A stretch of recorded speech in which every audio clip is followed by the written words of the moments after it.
Hello, welcome to Search with Sean, and this is another chat with Sean. It's been a while because I've been on holiday. So, if you ever been to Malta, you know how great it is. If you haven't, I say you should go because it was awesome. And yeah, hopefully there's no lags or anything. Internet's being weird today, but we'll crack on. And yeah, I'll get through some admin stuff as usual. And I got some great guests with us today, but yeah. So admin stuff, obviously, you've probably seen in my past videos, I've been doing a survey with SEO experts and collected a great amount of responses. So basically what I'm going to do is now put that into a video, put that into a blog post and share it with everyone. I think you'll be really interested to see the outcomes and people's kind of responses on the current state of search and the future and that kind of thing. Also, I'm doing another video around Wikipedia. I find it in very interesting subjects. So I'm very intrigued by Wikipedia. I won't give away too many spoilers, but it's a very interesting video and really go under the hood in terms of what they're all about. And also, we've got some panel shows coming up, with different experts. So we've got one about recruitment, obviously SEO jobs and digital marketing jobs. There's a lot of talk about it. So we're going into that and also about AI tools and automation. We're going to have a different panel talking about how we can use AI to build tools and to work automation into our work, in how we work. And then finally, we've got another real talk with Sean coming up, where obviously it's a panel based show. We get really into the trending topics in digital marketing. I've got some great guests lined up already, so definitely ones to watch. But yeah, I'll stop going on, introduce my great guests, and we can get into some topics. So today we have Emina Demiri-Watson, who is the head of digital at Vixen Digital, has been a speaker at Brighton SEO, and is a co-host of the podcast SEOs Getting Coffee alongside Sean Carroll, who has also been on the show. He's done a video for Search with Sean Live. So yeah, thank you, Emina. It's great to have you here today. Oh, it's great to be here. I mean, when Sean was doing his stuff, it was great because chat with Sean, uh, which was I was taking the Mickey out of him, like it's a mom's joke, I guess. Yeah, I mean, it was weird as well. It's that there's another Sean Barber who works in SEO. Yeah, People yeah, tagged me into that.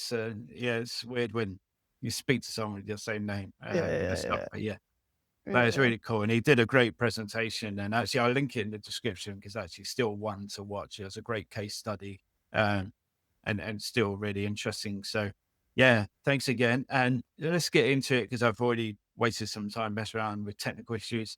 Um, so, you know, how has your digital strategies been evolving in response to AI search and the changing of user behaviors and so on? I mean, obviously, we're going to be talking about LLMs because everybody is talking about LLMs. Now, I really don't want to get into the whole, shall we call it SEO or I, EIEIEIO, whatever, or geo or any of them, because honestly, I think there's a lot of like wasted time on it. What I would say is that with AI mode, quite a bit of things might just slightly shift how we kind of think about search and some of the kind of strategies that we use. With AI overviews, that wasn't as evident, and with LLM search, that wasn't, with chatbots, it wasn't as evident. Now, I think that the foundation is always the same. It's always the same foundation of great SEO. Now, whether you have been doing some of this stuff before, um, or you have to start it is really the question. So, for example, search hasn't been about keywords for a very long time. We're talking about 10 years. We've always talked about semantic SEO and entity SEO and these kind of approaches that have been there for a while. Now, if you haven't been doing that in the past, then I'm not sure how you have been getting results even in the last 10 years. Um, so some of those things many SEOs have been doing. What brand, for example, everybody's pretending that brand is something new, but it's not. It's been there for a very, very long time. And while SEOs aren't in charge of creating a brand, they should be involved in these discussions, and they should, it's the foundation of marketing. I can't do SEO if you don't have a brand. What am I selling if it's just not going to work. So a lot of the stuff is the same. With AI mode, there are some bits, for example, the query fan out, which is a really interesting one because it no longer, there's synthetic queries that AI mode thinks you're interested in, um, that you need to now be thinking about as an SEO, which is similar to, for example, also Ask has the branching of questions. And um, you can see there kind of what are some of the questions that are related and stuff. But I wonder whether that's going to be, it's going to be more complicated with AI mode and the personalization element. I mean, the personalization element is an absolute nightmare, if I'm honest, because um, more and more it's going to get all personalized, and it's going to be tough. It's going to be tough, but not something that we can't get through, that's for sure. So some things are changing, a few tweaks, but not so much as something.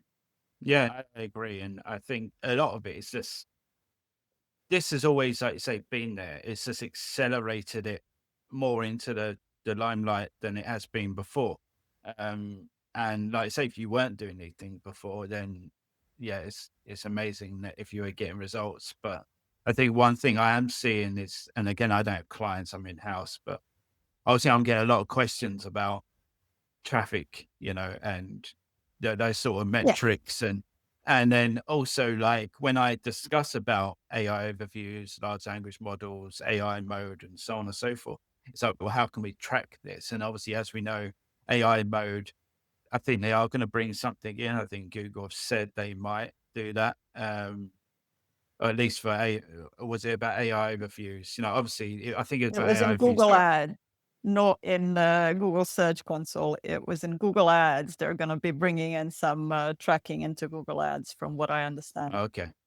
Okay, well, Yeah, there you go. But yeah, but so it's a bit of a tricky one because we know how many AI views we rank for, and with large language models we can track traffic, but we don't know about visibility on the large language models.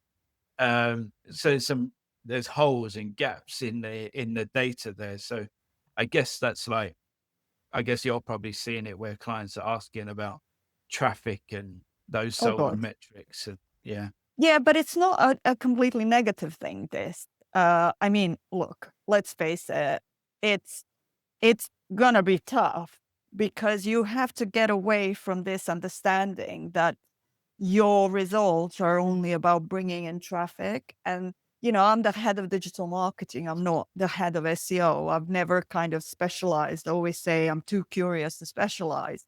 But that's also part of the issue that I've always had, is that where is the delineation between what's my job and what's not my job? If my job is just to bring traffic, I mean, that's not going to get you results. Your job is actually to grow the business and to get conversions, to get revenue. Um, and let's face it, that it's not easy to track any of these things. It's not like now all of a sudden, we call it in Renee has a really, really good title for it, because she calls it the attribution crack, which, we got to get off of the attribution crack. And I think we need to get off of the, traffic crack as well a little bit, and start thinking about what are the KPIs that we actually need to measure, what we can't measure, and be okay with not measuring it. And just kind of understanding that SEO should never live in a bubble, you know. We've been talking about cross-channel, we've been talking about conversion rate optimization, we've been talking about UX, all of those things. We've been talking about these things for a very long time, but it feels like for a lot of people, there's this kind of, oh, well, but that's not SEO. Whereas for me, maybe because I'm digital marketing, not just SEO, I just see the bigger picture. I see, okay, right. So this is what we're trying to achieve. This is the goal for the client. How do we get there? What can we test and try out to be able to get to that goal? Whether it's, so it's the same with Google Ads. If you have traffic coming from Google Ads, if your landing pages are panned and they're not converting, it is my job as a Google Ad expert to tell you this as well, not to kind of just think, oh, well, my job is actually to get you the traffic, but whether it actually converts or not. Coming back to the brand question, same thing, it's not my job to build brand. No, it's not your job to build brand. But as an agency, particularly, if I see that your brand has, so many holes, it just means that you're going to be with us for 3 months and then you're going to churn. So if I'm not like honest with you and say, okay, right, these are the things that you need to be doing, particularly these days when traffic is not the, primary KPI, um, you know, to get Yeah. ahead. So yeah. Yeah, and like you say, traffic comes in so many different forms. Like you could, yeah, okay, you've lost a chunk of traffic, but perhaps that traffic was just irrelevant anyway. Perhaps it was just going to blogs, not converting, and they're all coming from countries you don't even serve anyway. So it was literally no loss, and actually on the bottom line, there's no loss whatsoever. So it's nice looking at graphs and reports where it's all green and upward arrows and stuff, but really, you've got to look closer, like you say, to the other metrics, like we've been saying in the Mhm. industry around visibility and market share and that kind of thing.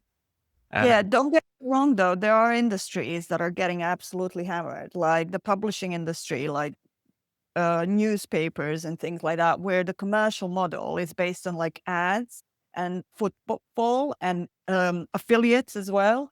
Oh no, for them, that's definitely gonna have like, and it's already having, even with AI overviews, it has an impact on the bottom line. We're not talking just about traffic. This is about your commercialization model and the impact of this loss of traffic on it. So I'm not, I don't sit here with rose-colored glasses thinking, "Oh, it's all great."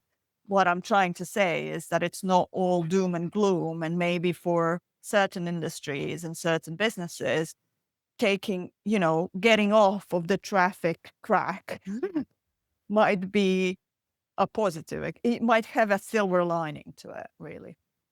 yeah, and also, I do think that the way AI is driving things is actually where users want it to be. I think obviously it's not going smoothly in a lot of areas, Mhm. but the thing is, if people wanted all these affiliate sites, if they wanted these, you said the publisher sites, the kind of publisher sites that have been hit, they actually wanted them, they really valued them, and they really like enjoyed using them, they would still be using them. Maybe they're only going there because that's where they're being driven to by the organic results because they found out a way to be there when the results come up, if you know what I'm saying. A bit like people only use Google because it's like the default search engine, not maybe because Google's the best search engine, although I do think it is still. But well, you know what I'm saying. Obviously, when we found they've done certain studies recently where people have switched to Bing and they actually kept using Bing after a while because they actually found it more helpful than Google. So, you know, perhaps they were only popular and being used because they were there. And actually, they're not actually the best thing around to give you that information. So maybe this shift It's a is for, difficult one. you know, Affiliates, okay, I can understand with the affiliates, but like the publishing, the new journalism is just it's a sector that you absolutely must have, and I think that's It's a tricky one there. I think it's much more, it's not, definitely not black and white in that sector. But yeah, affiliates probably. But just to kind of play devil's advocate here, if we're thinking about, yeah, search has been for years quite awful. And I have to say, I do agree with this statement that it's partly our fault as SEOs. It is partly our fault. We have contributed to the mess that's search these days, like the traditional search. And with AI dross content everywhere, it's going to just get worse. But what happens, while I understand from a user perspective, what you're trying to do is, Arnaut always talks about reducing the cognitive load. And I really, that really hits the nerve there. People are lazy. They don't want to be searching. So Google is actually doing the searching for us, particularly when it comes to AI mode. A little bit less so with AI overviews, but AI mode, it's kind of like the cognitive load is zero. They've already done it for you. That is even worse in some cases than what has happened with traditional search and SEOs manipulating the SERPs. Because what you're basically saying is, this is your little bubble. This is the experience you're getting. These are the synthetic queries that we think are part of your curiosity here about this topic. Um, this is what we know about you as a person. So that's what we're going to be serving you. What kind of a viewpoint, what does that do to like different opinions, different points of view, expanding your worldview, going down rabbit holes that you might have not, seen before, foraging for information that's not just what has been presented to you. So in a way, like some of it is going to get worse for users because of the fact that they're going to be confined in this little space, this tiny space of AI mode that basically tells them this is the world that we think you should be looking at, which Yeah, is, no, 100%. It is dangerous actually because when you talk to obviously with the advanced memory modes on so ChatGPT, you you can tell like it's answering questions in the way it thinks that I want to hear it and giving me those sort of like the answers, yeah, like I want to hear and just pretty much agreeing kind of with me most of the time. And yeah, like yeah, it is going to be dangerous in that sense. I guess obviously you could argue like a lot of the reason people are turning away from like legacy media, for example, is because they all have their own biases already, and um, we've kind of been down that loop for a long time, and that's why they've gone to like YouTube and TikTok and Instagram and so on and so forth. So, but yeah, obviously we're all kind of under this algorithm where they're trying to personalize it towards everything we want. Um, but in terms of like just taking it back a bit in terms of digital strategies, I guess sounds like you're already kind of doing this anyway, but now it's even more obvious when you look at the data from how AI overviews are structured, how large language model sources are selected and stuff that brand reputation, that sort of more wider viewpoint, that kind of wider view of how your brand is seen is more important than ever. Is that something you're kind of more integrated into digital strategies now? Like, or is it pretty much carry on as you were? I think it it's, like Kevin Indig said, same, but different. It's basically same, but different. So brand, as I was saying, brand has always been part of the equation. I think what might be a little bit not different, but kind of more emphasized, is really, the importance of brand and the impact on brand visibility without traffic. So it's kind of understanding. So for as a user, for example, the reason when I was buying my CRM, in one of my in-house jobs. I immediately went to HubSpot. Why did I go immediately to HubSpot? Because of the brand retention, because I knew HubSpot was the choice, because I've been filled with so many blogs by that point of HubSpot talking about my pain points and talking about stuff that I'm interested in, that it was a no-brainer. As soon as I needed the CRM, I immediately thought, okay, right, let's look at HubSpot and let's look at Salesforce. And that's the power of brand. Now, what happens when those all of those visits that I made to HubSpot before actually reviewing them when I was ready to buy don't happen? How do I then, or they happen, but they happen as a little link on the side. So, a digital marketer these days, whereas I used to put in, I don't know, like best practices for conversion rate optimization, and then I would get HubSpot at the top. I'm making this query up, but they will get an AI overview, and HubSpot might be cited, but it might be cited as a really, really small link on the side. So the exposure of the brand isn't going to be as big as it used to be, because you're not actually going to their website and not thinking, oh, who is this company? And, it's the recall so many times. If you see it so many times, next time when you're in the market, you're going to be buying. So how do we support brands when they don't have that anymore is probably one of the questions that is new, you know. So we are looking with our clients, we're looking at um, other channels. So for example, paid, paid is a big one. You have to get that brand recall somehow. So some of the brands that have done really incredibly well on SEO and have really put all of their eggs into that basket and did not do paid might need to now do paid, because they might not get that brand recognition from SEO because there's no traffic, or they will get it at a reduced rate. We also look at organically other channels as well, which is tougher. If you don't pay for reach these days, it's super tough to get any proper reach. PR, digital PR, that's a big one and kind of helps you across. So there are a few things that we are looking at more now than we did before. But in terms of brand, I'm not sure that there's any kind of particular tactics that are new that I would do. With maybe the one that I would do is understanding how you're seen by the LLMs.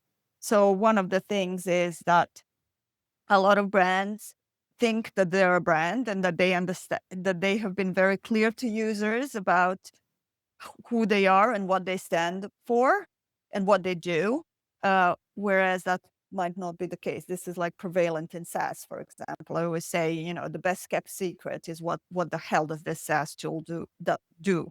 Because most of the websites, you can't really understand what the platform is about.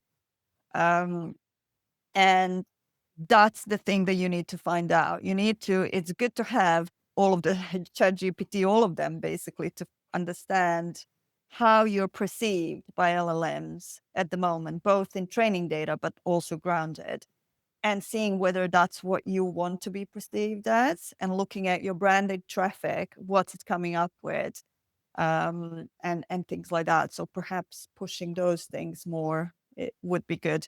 Dixon from Inlinks has a really good new tool called Vacay, which lets you kind of look at how you're doing in LLMs. And I've tested a few of them, and that one is quite good, actually. So if you haven't tested it, I would suggest it. Yeah, no, 100%. I recently did a video for Majestic around what you can learn from large language model results. And I think it's like your points are so great because I don't think people do that enough. And obviously, it can really help you understand actually the lack of clarity you have around what you actually do, and also inconsistencies across the web. These things are picking up stuff from uh, different articles written about you or Mhm. trust pilot reviews. So all these touch points, are you doing the right things? Like say in digital PR, like with AI overviews and stuff, when I was looking into them, it was because we were featured in certain prominent publishers talking about a certain topic that we were being selected for that particular topic area as the experts in our field. So, these sort of things still play a big part. Oh And in yeah. terms of in terms of like KPIs and stuff, like, are you already changing how you report to clients in terms of like shifting away from the traffic side to more visibility metrics, or let's talk about keyword rankings, or how you changed that like in the last 12 months? Um, it's interesting because there's what I think we should be doing, and then there is what in reality we can do, considering that you need to take into account how different every client is, and their needs as well. So we are very collaborative with our clients in terms of setting the KPIs and the targets and things like that. And it really depends on we can advise them. But sometimes, I can tell a client 5 million times what's important isn't for you to rank over your competitor for this keyword. What's important is A, B, and C. But if they want me to track whether they have, whether they are ranking over their competitor, I will do it because that's what they want. I might tell them, like perhaps, so I will layer it. I will layer it with the rankings. I will layer with traffic and conversions and visibility now with LLMs and things like that. So I would say that we have not changed our reporting so far much more than visibility and LLMs and AI overviews and things like that. So we have kind of added to our reporting those things. I would love to find a good way to measure share of voice, kind of the branding side of things. And maybe that's something that's different, where before the brand awareness section is something that we only did if we did paid. Now that's something that we need to do even in SEO, kind of thinking about it because of the fact that you're not getting the traffic. So it's on my list, Sean. It's on my list. It's on my massive list of all the things that I need to dig into to understand a little bit better. Because, as I said, while brand has been around for ages, even I'm not an expert in branding. So it's one of the areas where I think there is a lot more to be done to track the impact of it now in this new AI world. Yeah, I get you. I mean, the thing is, it's tricky, isn't it? Because most of our metrics, even like when we do share a search and forecasting for the year, it's mainly based around traffic because that was so easy to kind of get hold of, even though it may not be 100% accurate all the time. But, but now that's slowly like when we get to the new year in 2026, forecasting and calculating those sort of metrics are going to be extremely difficult for an SEO. So yeah, got that to look forward to. Yeah. So We'll get there. We'll be all right. We've adjusted. It's always about kind of adjusting and it's not like we haven't anybody in their right mind has also been tracking things like revenue and conversions and things like that. Even though it's not easy to track those things, you have to. I mean, no client is going to just pay me for just rankings if it's not getting them anything, and I don't want to be paid just for rankings anyway because it's boring. So I think we'll get there. We'll get there. Definitely. yeah, 100%. That's the main thing, is it? The bottom line, whether that's converting to download something or, and I do think like in future, and we've already seen with ChatGPT with shopping and with Google, there's integrated things. I think a lot of these things, like downloading things or calling, or well, obviously we already had that on search to a degree.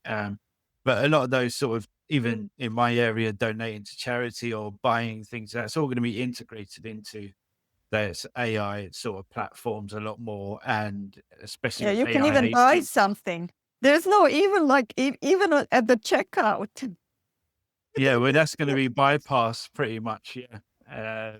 Yeah, no, I don't. I think with the commercial, the paid side of things, Google's not stupid. They're not gonna like shoot themselves in the foot. Their main commercial model is the ads. So I don't think they're gonna go after that. And I don't think it's about like this is the thing. I personally do not think that Google is this evil organization that kind of sits there in a little dungeon planning on, how they can like conquer the world or whatever.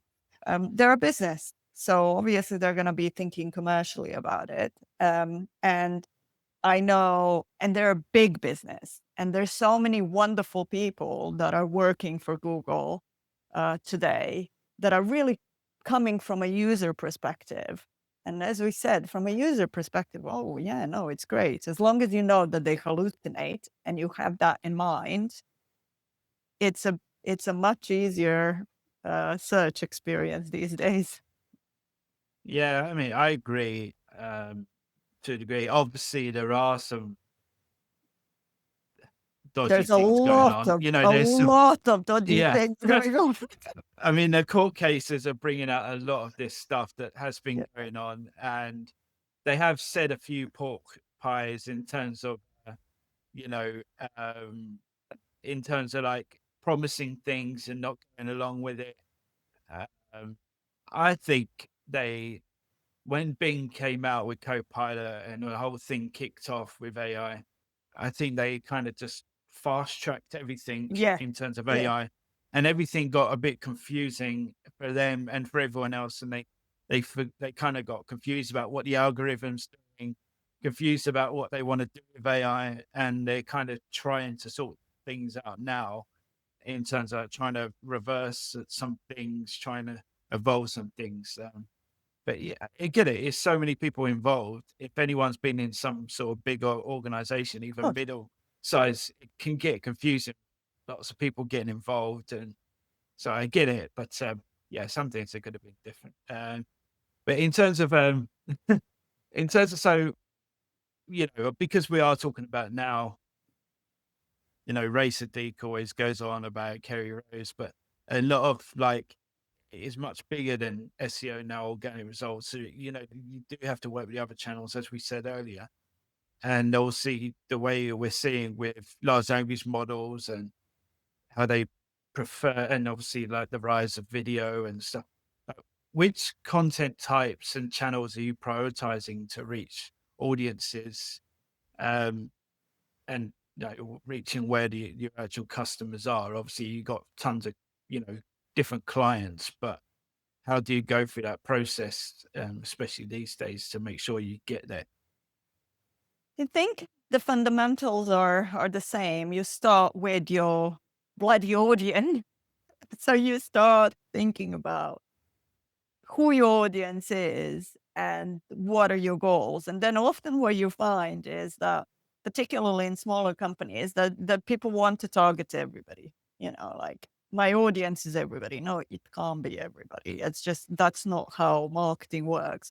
So a lot of the foundational things in marketing are now more relevant than ever because of the fact that unless you're very clear on your brand, on your audience and everything, all of the foundational stuff, you're gonna struggle to find one, like it's not like you can just go to SEO and now make money off of SEO.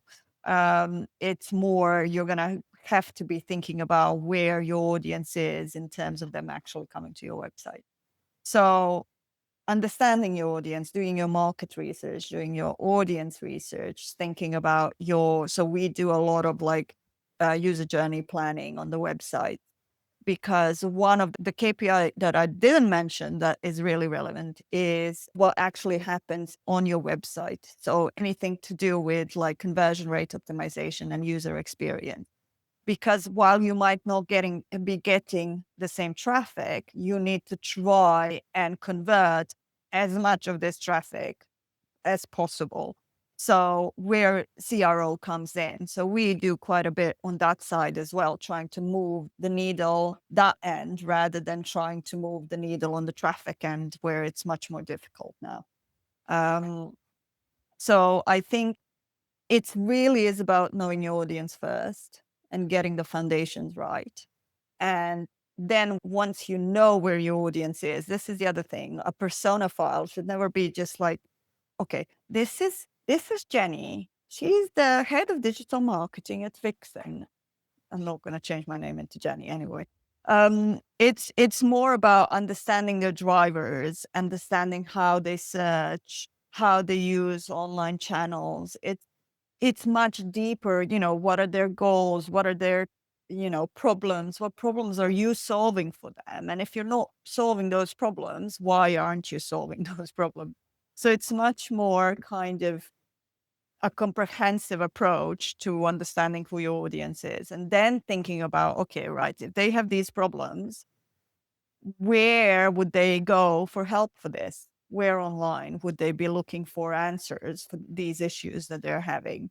Um, and things like that. So starting from there and only then thinking about channels. So it needs to be objective driven. Then you think about channels, and it's about testing really. We do quite a lot of, I was doing a pitch recently where to an RFP, and we were supposed to kind of put initial suggestions. And it's very difficult if you don't have access to their accounts and you don't have like targets and clear KPIs from the get-go. It's very difficult for me to come in and say, okay, this is a strategy. So we created the strategy, but it was all with caveats. It was all like, I don't understand your business enough now, and I don't understand your audience enough now to say this is the strategy. This is what it could be.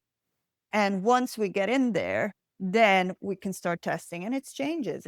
It's fluid. You're going to test a channel for a couple of months because you're thinking, okay, right, well, my audience should be there, but maybe it's not. I mean, we've seen it with a lot of clients that are obviously, for example, for LinkedIn, they work in B2B. You would think that LinkedIn would be like the best channel for them.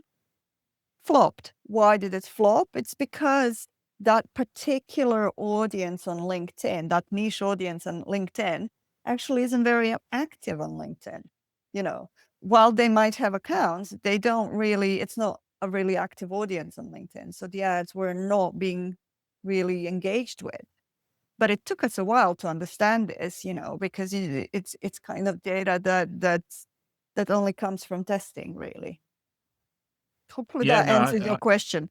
I feel like I'm going a little bit like this. This is what happens with me. No, no, this is good. I mean, I agree. I mean, I've done similar tests in the past, and I think that's the thing. Like, one, you need to be in various touch points. We know this because people need Yeah. to see things multiple times before they purchase something.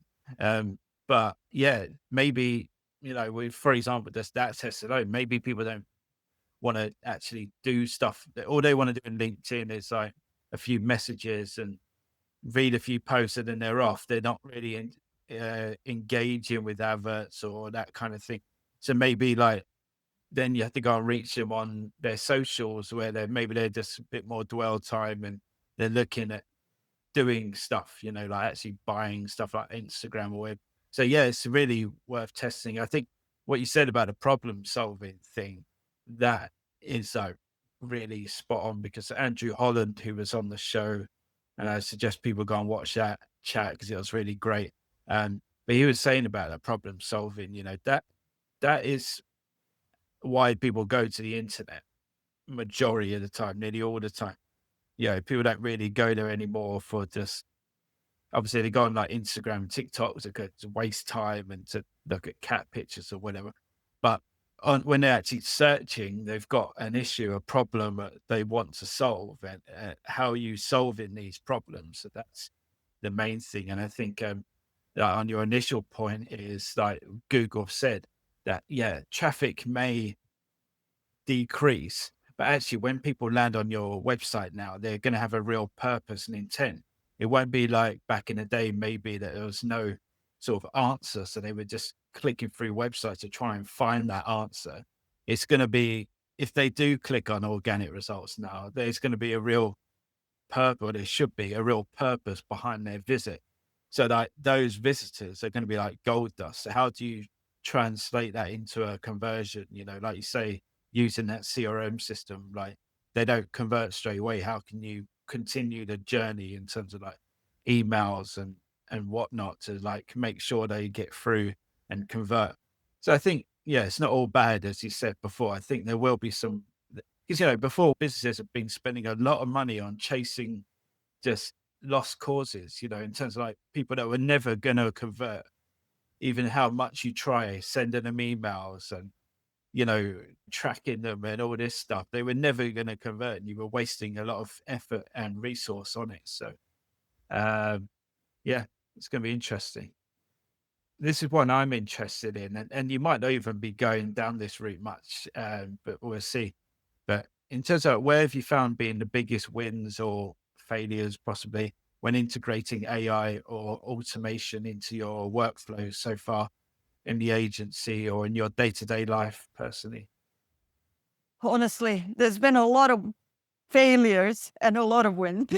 So we could have like a show of just me talking about all of the kind of like annoying things and things that have happened, but also the amazing things that we've been doing with LLMs. So in terms of the wins, one of the kind of proudest thing that we have at the agency is that we really try and build awareness around responsible AI use. So recently we got the new ISO 47001, I think it is. I'm terrible with numbers, but it's the first ISO for a responsible use of AI, and not many companies have it. Um, Obviously, an ISO, some people use it as just like a checklist, you know, just let's get the certificate. For us, it wasn't like that. It was really helpful for us to reflect on how we're using LLMs within the agency and how we can use them more responsibly. Because it's tough. I mean, every 10 to 50 times you use ChatGPT, you're using half a liter of water. You know, like it's just to train one large model, it's like more carbon emission, 4 times more than a car of its lifetime. So, and you're not even talking about the fact that people overuse them. You know, you sit there and you argue with ChatGPT for about 2 hours, not thinking what that actually does when it comes to things like sustainability, for example. So, massive win, responsible, trying to be responsible when it comes to AI. I'm not saying that we're like, oh my God, the best at it, but we are doing our bit and trying to do the best that we can and get other people to think about it as well. Um, What does that, sorry, what does that involve? That just making sure you're yeah. getting to the So, point of the what you're trying to achieve, you know, quicker yeah. than what you would do before, for example. So for responsible AI, the kind of the goal is to so for example, not to use ChatGPT unless you have like a valid reason for it. To think before you're doing an AI project, you need to be thinking about what it will entail and whether LLMs are the best solution. And once you know that they are the best solution, what's your goal? What's the problem that you're trying to solve? Once you know it's an LLM, then thinking about which LLM is the best for that particular problem. Then there's privacy side of things. For example, understanding what different companies are actually doing with your data and how they're using that data and how that is stored. Um, Not sharing client data with your LLMs. because obviously that's a breach of privacy. I mean, there's a whole like risk assessment that you do. Um, Also trying to host things locally is a big one. So I host a lot of my automation stuff on my computer, and I create the whole workspace for it. I will load my API keys from an environment key and things like that. It won't be like hard coded in there so that everybody and their mother can see it in Google Colab. So it's kind of some of those things, just starting to think about more responsibly of how you're using the systems. In terms of how we use them, big wins have been around automating things like, I mean, internal linking. We all know that there's a brilliant script that Gus developed for it, and then a lot of other people kind of added to it. I've added some of my stuff in it as well. We have a great workflow for market research and audience research that basically looks at Reddit, pulls through the API top posts, and then crunches that using BERT models into topics, which is great. And that has been like a godsend in terms of our clients, because you can really see what the audience is talking about. I mean, I know that there's a lot of SEOs now trying to sell their clients on Reddit, so that's like skewing my data a little bit. However, it is really useful to understanding what topics you're covering, which topics you're not covering. You can crunch it with Python as well to see the gaps. Once you look at how many URLs you have on topic A, how many on B, how many on C, and then you see where the gaps are as well. Um, Content creation for some clients where the team is really, really small. We've been using it quite successfely, but it's very much custom made. It's like custom chat GPT that has been loaded with brand guidelines, personas, demo calls, all of that stuff. And it's based off of a brief uh, that is QA'd to the max. So there's a few kind of automations and workflows that we have that were great. In terms of the issues, I mean, don't get me started, Sean. It's a nightmare. The hallucinations are absolutely terrible. This is what people don't understand. Like ChatGPT is going to just make stuff up just to please you. I mean, it makes up pages all the time that don't exist. It will quote, you give it a link, and it will say something from that paper that has not been mentioned in the whole paper. It's going to give you, and it's going to sound so confident that people are going to believe it. And this is also part of the responsibility framework, kind of understanding when that is happening, and what to do about it as well, because you're not going to get rid of it completely. I mean, it's just the way that the models work these days.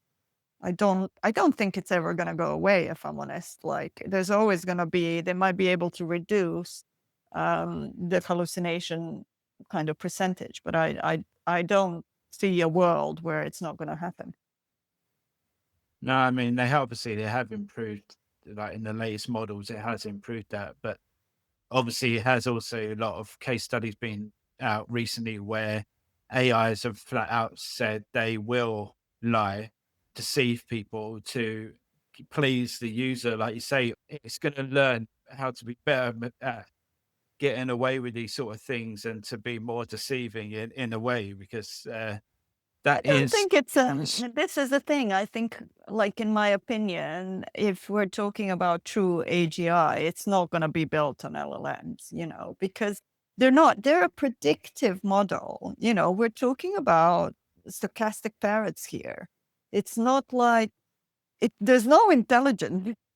They're not intelligence. They don't problem solve. What they do is they predict the next word in the sentence very well, based on a lot of data and kind of the way that the neural networks work and stuff like that. But I'm just not convinced that it's that this is the way to AGI. If I'm honest, I don't know what is Yeah, the way well, to yeah, AGI. I think the thing is like what I'm saying is that mainly it's like the human is the one at fault a lot of the time. It's the way it's been programmed that it's just it's trying to complete a task and it's doing it any way it can. And if that means it's got to lie to get to that point, it will. You know, even if it doesn't tell the full truth to in our eyes, it's completing the task it's been set to do. So Mm. that's why we come up with these problems. And like I said, I've seen it before where there's been links to reports and been a whole blurb around the report and it looks great. I'm thinking, wow, this is like exactly what I need. And I click on the link, doesn't work. And I think, okay, maybe it's just a broken link, but I'll search the text on Google and that and see what comes up. Nothing. I'll go on the website, try and find it on there, nothing. So it's totally just like just brought up something that doesn't even exist somehow. He's put things together. So um yeah, no, fascinating. And in terms of just creating like ChatGPT models and things like that, will that save time and resource because it's already trained on how to execute certain things without having to go onto a new thing and train it and do all that kind of conversation with it? Yeah, I think there's only so much you can do with like the interface, the chat GPT, custom GPT, even if you're on, I think you do you have to have a pro plan. I don't know. We have a pro plan. So, Yeah, but yeah, there's only so much that you can do with it. And it's not bulletproof, that's for sure. I'm very much interested in thinking about training models um, to do specific tasks where you really train them on a specific kind of task on a use case. And I know a lot of people are doing that already. And so I think that that would be interesting if you give it parameters that are a little bit more narrow than what these large language models now do, like the main ones. So for example, Mark from Candor, he has a really good distilled llama model, I think. Anyway, it's like a custom trained model that he trained on the data that came out of the exploits that leak.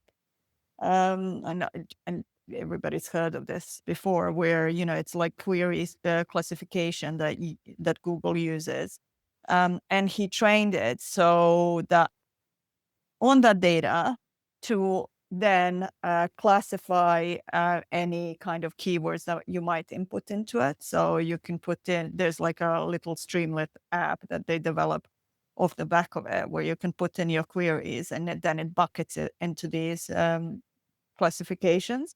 And that kind of thing is great because this is like he had this massive, massive, massive data set, and he took a base model and used this data set to train it in a specific task.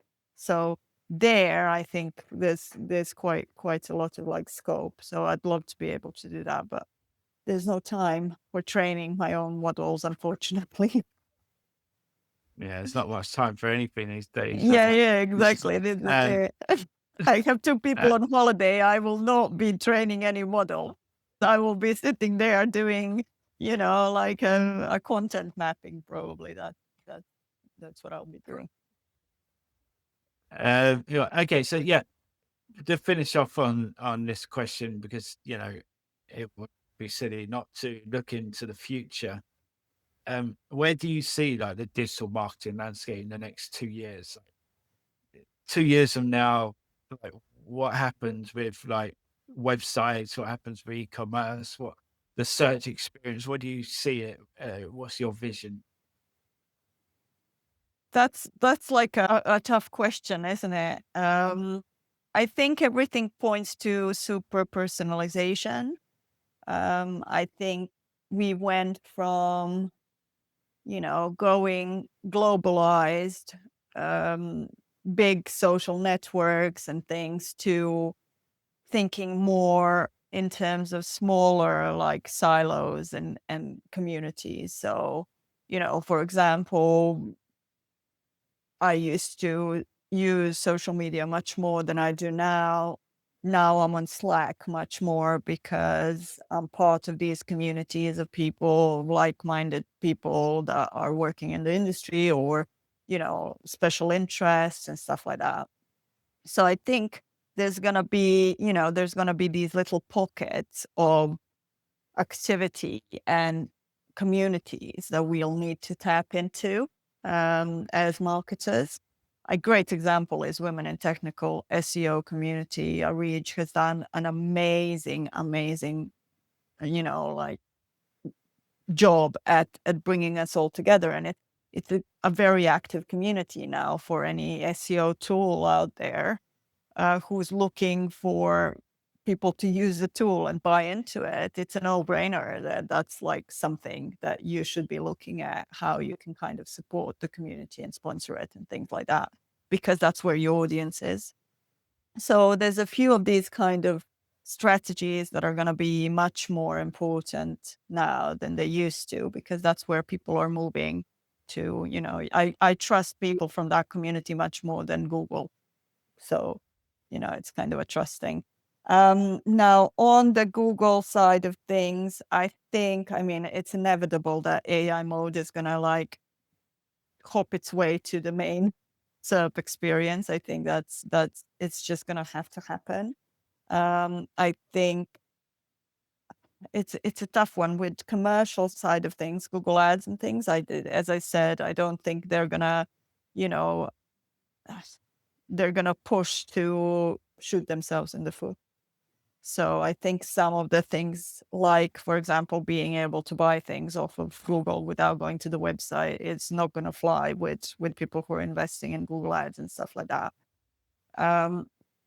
So there's that bit. I think there's going to be, I mean, I really hope that there's going to be more regulation around these things, because it always, like the wheels of government are slow.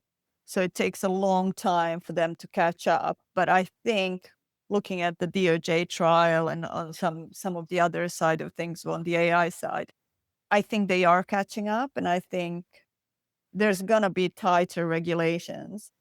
I also hope and think that there's going to have to be some kind of like other reward system for content creators out there that's not traffic, because, you know, it becomes a problem when it becomes a problem for those who have the money. Yeah.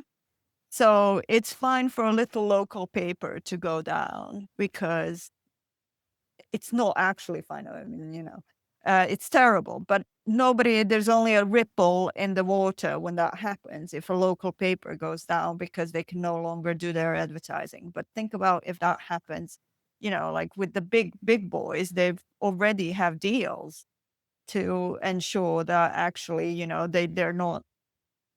they're not touching the revenue of those people who are in power, really, who have the money already. But it will happen eventually, because the model is such that you're not getting a lot of reward. So eventually, I think what's going to happen is they're going to have to come up with something else, because those with deep pockets are going to kick up a fuss. Don't No, know I if that think, made sense. yeah, I think it's spot on. I think, I mean, I do think maybe it's too late for regulation already, but we'll see about that. But I do fear, like with the AI thing, that the horse has already bolted and it's already Oh, right it's gonna down the burst, track. but Yeah, and the bubble's gonna burst. Like, I am convinced. I love LLMs. Like, seriously, they can do a lot of stuff very well, and it's an exciting new world. And at the same time, I'm a mad Ed Citronian and think that he is right when he says that there's a massive, massive bubble that is going to burst, because it is going to burst.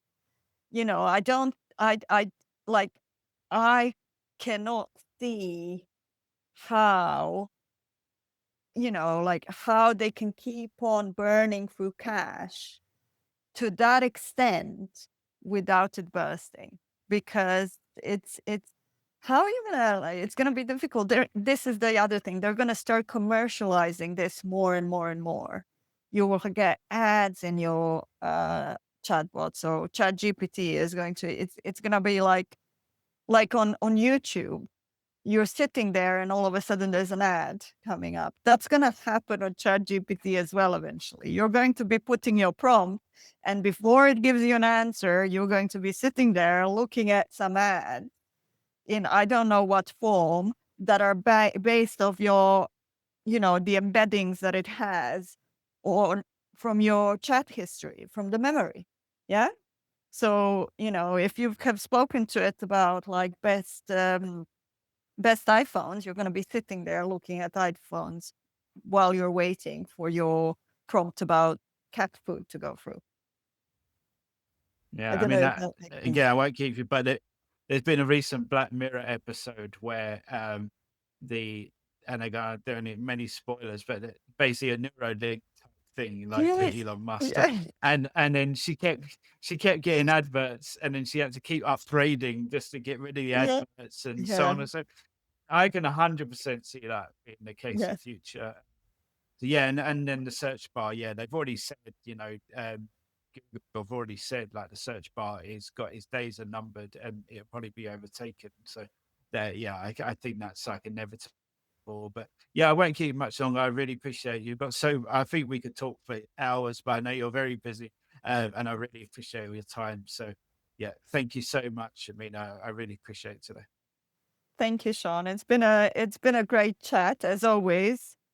We went everywhere. This is what happens when I come to a podcast. But yeah, it was so Yeah, much fun. Thank yeah, you so great. much for having me.